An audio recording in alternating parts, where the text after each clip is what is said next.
Hello everyone and welcome to my channel. My name is Crown and today we are going to have some more stories that I hope that you will enjoy. But before we start, it will be so much appreciated if you would subscribe to the channel, like the video if you enjoyed it, and maybe leave a comment down below. These simple clicks would mean a lot to the future of this channel and really reward the effort that I put in every day. And now, without further ado, let's go! First story. After reading a certain post a couple of days ago below about hair pulling, it reminded me of something that happened way back in 1970 when I was in the first grade. First grade was the year I started taking the bus to school, and I had to walk several houses to the bus stop where several kids would meet up and catch the bus to school. On the first day, my mom accompanied me until I got on the bus, waved goodbye as I boarded and found a seat. As soon as the bus got out of sight, the bus driver stopped the bus and proceeded to walk down the aisle, looking at each new kid with a scowl until he got to me. I had longer than usual hair for a boy, just past my ears, wavy down to my collar. I was a perfect target for the bus driver, who proceeded to grab my hair and literally pick me up off the seat by it, then proceeded to hit me on the side of my head with the back of his other very bony knuckles hand until I screamed, then started crying as it hurt so much. He dumped me back into my seat and told all of the other kids on the bus that this would happen to them if we didn't sit perfectly still and perfectly quiet until we got to school. Needless to say, we all sat that way in absolute terror, because over the course of a month or so, the bus driver brutalized several kids that way for even the slightest infraction. Not knowing any better, I never said anything to my mom or dad, thinking this was standard practice with all the bus drivers. One day, a new kid that had just moved into the neighborhood got on the bus, and the bus driver grabbed their hair and beat them with the back of his other hand simply because the kid was new and needed to be taught his lesson about bus rules. In school at lunch, several of the kids that rode the same bus together, told him the bus driver's rules and explained the punishment in hopes a new kid wouldn't be any further brutalized by the bus driver. The next day, the kid got on the bus and very quickly and quietly took his seat. The bus pulled out from the bus stop and went maybe 100 feet when the siren from a police car right behind the bus started wailing. The bus driver pulled over and the biggest, most massively muscular police officer I've ever seen to this day walked up alongside the bus and stood by the door and looked intently at the front tire of the bus. This police officer could have easily played frisbee with a manhole cover if he wanted to, since he was so big. He then motioned to the bus driver to come out and take a look at the front tire, which the bus driver did. The officer looked at the bus driver and said, "Take a look at that tire and the lower lug nut. There is something wrong with it." The bus driver bent down to take a closer look, and the police officer grabbed the bus driver by the hair, lifted him with one arm completely off the ground, and proceeded to beat the driver with his billy club until the bus driver was screaming. The officer then dropped him in a heap on the ground, and then continued hitting the bus driver until he was nearly unconscious and no longer fighting to defend himself. The police officer explained to the bus driver that if he even so much as touched another kid again, for any reason, he would come back and do it again, but not stop until the bus driver had suffered severe brain damage. Every kid on the bus to a T cheered afterwards, and a new kid had a beaming smile from ear to ear on his face as he pointed at the police officer and said, with great enthusiasm, "That's my dad." The bus driver slowly got up, got back on the bus, and drove us the rest of the way to school bleeding from several places on his body and head, and never said a thing. We never saw the bus driver after that day. He must have quit immediately. This was one of the few great days out of the hell that was my elementary education, and one I will never forget. Next story. I work at an outdoor activity center where we have a flow rider, a stationary wave you can surf. I was recently trained to teach on the flow rider And this must have happened on my fourth or fifth time teaching how to surf on the Flowrider. To go on the Flowrider, we set up groups of 9 or 10. It is the best way to set it up. You have the longest time plus cheaper. And it's me alone in a room with the customers. I checked the group's health and safety form and I saw that there were 7 of them and asked the receptionist, Elliot, if there was anyone missing or late. And she said there were 2 missing and to watch out for them. And in walks our Karen mom with 2 kids. Let's call one Conrad and the other Amy and a baby. I could see that Conrad was given everything that he asked for by his mom. Way too much chocolate. Amy turns out to be a friend, not the entitled mom's kid. The mom walks up to the desk late and asks where they are going to go for the session. I went to the staff room to grab a drink and to relax. The duty manager comes in. He says, "Watch out for that lot. They have been here before." What happened? Just keep an eye out for the bigger kid. Last time he was here, he made a mess of reception and the mom is awkward. Polite way of saying which, keep your radio and do not hesitate to call me up. So I got out to start the session. I say hello everyone, my name is Tom, and I'm going to be your Flowrider coach today. A couple of things before we start. In a rare event of a fire, make yourself decent and go to the fire meeting place in a car park. It's around the corner. If anyone is wearing jewelry, I know all of this already. When can we get on? Conrad interrupts. Just a minute, I have to go through this beforehand. If you're wearing any jewelry, please take it off, or any watches, as they can cause problems and they might be lost. Now, is there anyone who has any medical issues that you did not write on the form?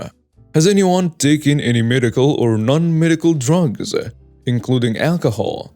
If you have, then you can come and tell me privately if you wish, but I would rather know and not need to than need to and not. Girl once came up to me and told me she was 3 weeks pregnant, but her mom did not know. Can we go now? Yes, if you would like to follow me to grab a wetsuit. I leave them to change and go talk to Elliot. I have a crush on her. She says, do not annoy them on purpose. She says, grinning. I go and grab the key to ride and talk to the other customers. Soon enough, I started teaching on the ride. I asked the youngest one I know because of the medical form if they would like to turn on the ride. It's a small thing, but it's fun to do. Conrad asks why he can't. I just ignore him and explain how to do it to the kid. I say it's going to get loud in a second. The 2 turbines kick in. I started loading people onto the ride. I try and encourage Conrad to do tricks to basically push himself off the ride, to let the other onto the Flowrider, and he refuses. So I let him continue and I finally pushed him off the wave by spraying water into his face, by putting my foot in front of the jets of water. I do it to other people in a joking manner, but nowhere near as hard. He gets wiped out after spending around 3 minutes sitting in a wave. Then I gathered the group up. Now team, now we are going to start jumping onto the wave from the back. I will show you. Conrad shouting like a brat, I know how to do this already. Me pausing, then continuing, I'm going to show you how it's done, then I will let you try. He was not paying attention. I picking everyone up to the hole in the wall. Of course, Conrad pushes in front of everyone else. Time for a bit of petty revenge on this spoiled kid. Normally, I set everyone up and then tell them to go. I just pointed out to Conrad to go. He watches as he walks straight into the main flow and he lands on his elbow. I quickly walk over to make sure he's alright and offer him a hand up. He's so stubborn that he won't take my hand. He gets half to his feet and then falls on his face.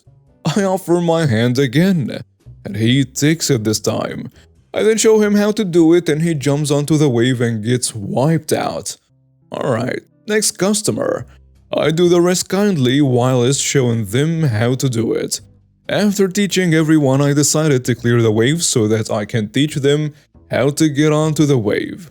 Connor sees the wave is empty and decides to jump on whilst I was clearing it.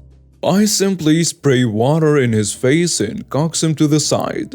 I tell him, "You got onto the wave when I specifically signed for you to stop. I know what you're going to teach next." Me, still being the polite teacher I am, "I know. However, if I fall off and take you with me, I cannot help you up and you could drown. A kid was sent to the hospital because of this before." Then I say to everyone, "Okay, I'm going to teach you how to go onto your knees." Again, not paying attention. Normally, for the rest of the session, I'm telling people when to get on inside coaching and just making sure that no one causes any problems and that they are safe. So I let them sort themselves out. At some point, Connor goes up to a kid and pulls a board off him, and then proceeds to go to the front of the line as if he was a boss. I decided to let it slide. If the kid complains, I would offer him a 50% discount for 2 people. I would have to fill out a form, but it would not be hard. He jumps on. The second that there is only one person on the wave, fine, but you're pushing all the wrong buttons. And then he hurts himself. He jumps on with his elbows bent more than they should be and his shoulders up, so it sort of knocks himself in the face. He's fine enough to continue, but the next time he falls off, he comes to me and asks if he can slide on from the side. A lot of people ask to do this and often it's fine with me. I tell him yes, but you will have to wait your turn. So his turn comes around again and I tell him he can slide on. He wipes out after 3 to 4 minutes, and that's fine with me.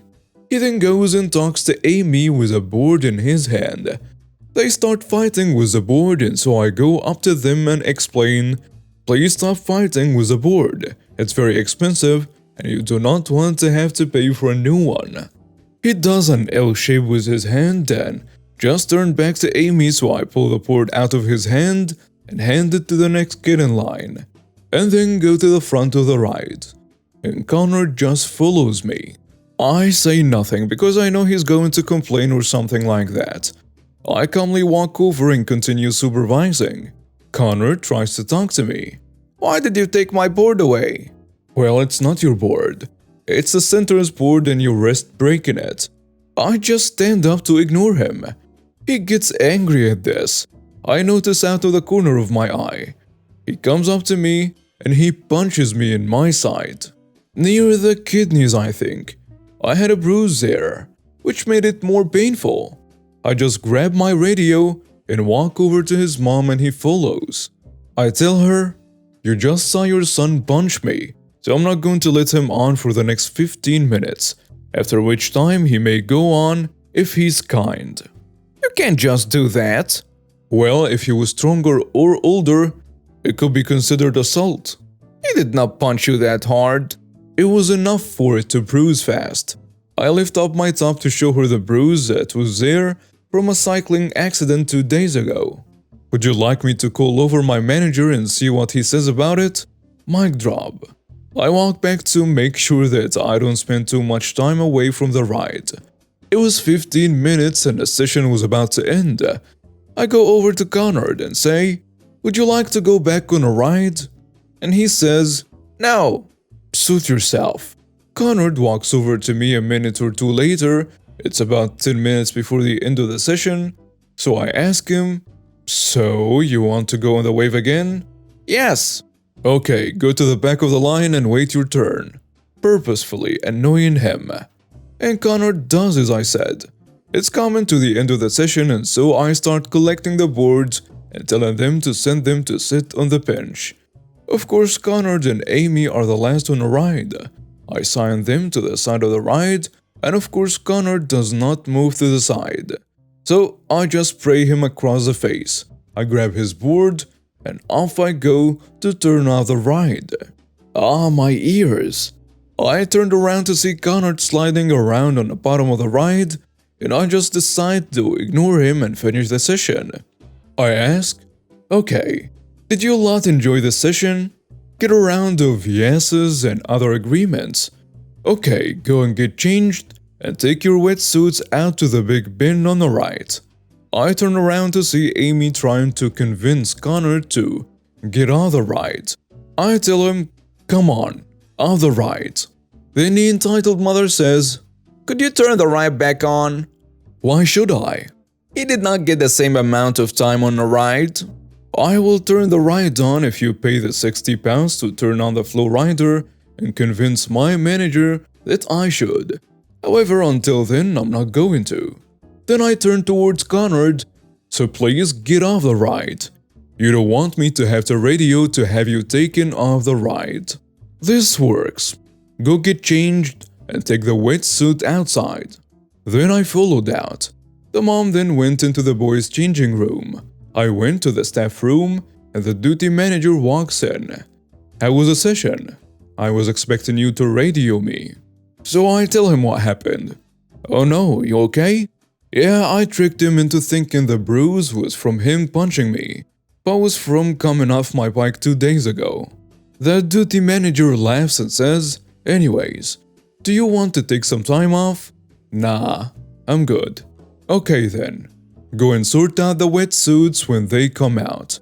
Another customer comes up with his kids who give me their wetsuits. I ask him, so, did you enjoy the session?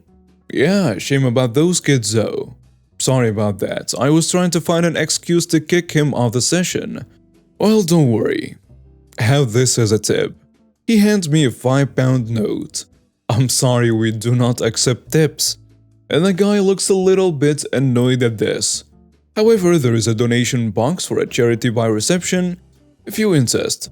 It's for work with people with disabilities if you want to give away the money, and a 5-star on TripAdvisor does help, especially if you include my name in it.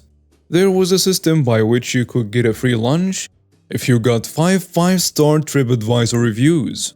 Then he says, okay. I finish off and go on leave. In the staff room, I can hear an argument the next door in the duty manager's office.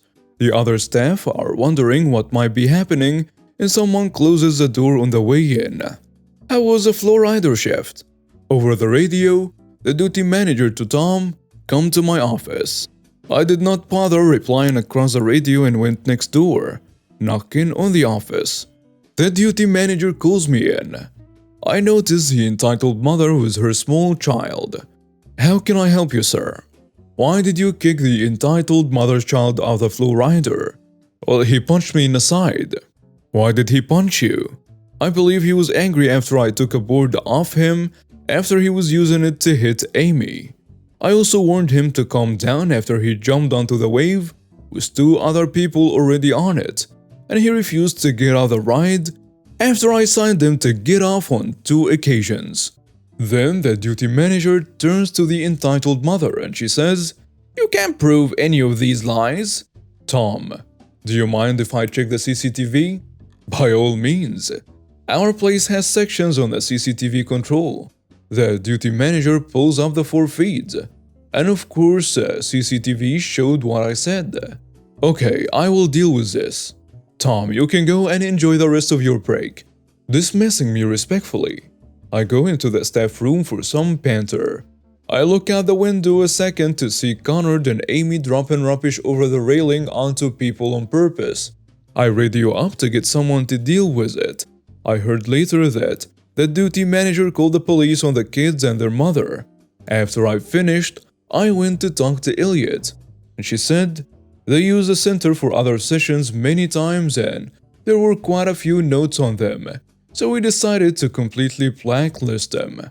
And I tell her that will only be useful until she marries the next guy. And now we have reached the end of today's stories. Thank you for watching and see you next time.